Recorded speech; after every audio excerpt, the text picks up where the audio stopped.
Que retenez-vous de ce septennat du président Paul Biya qui s'achève ici dans la région de l'extrême nord? Merci Afrique Média. Je pense que le septennat qui vient de s'achever nous donne beaucoup de leçons par rapport à la scène politique qui s'est achevée dans les réalisations et les promesses qui sont encore en cours.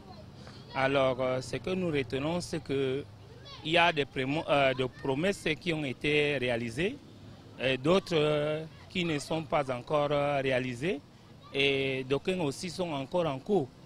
Mais ce qui marque la fin de ce septennat, c'est que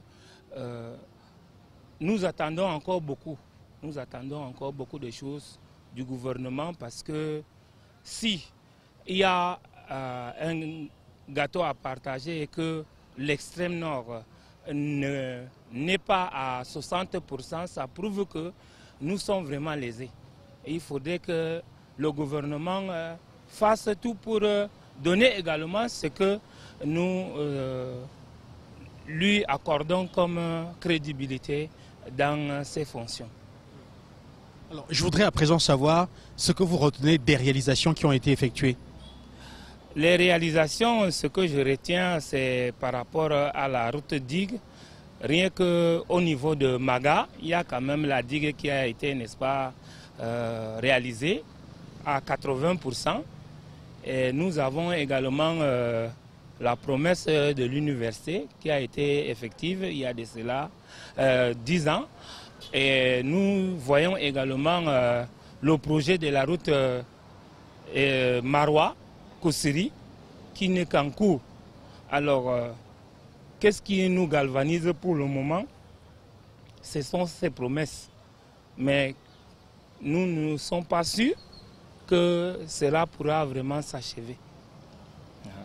Alors, je dirais que le gouvernement doit faire beaucoup et surtout gérer la population avec beaucoup de tact pour que nous soyons crédibles encore face à ce gouvernement.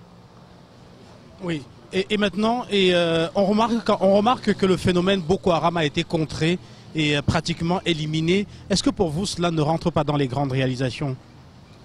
Oui, même si ce n'est pas, si ça n'a pas été lui, si c'était une autre personne, je pense que le service gouvernemental attire l'attention de tous et surtout c'est la volonté d'abord de la population qui a volé au secours de ce gouvernement pour pouvoir éradiquer ce phénomène de Boko Haram.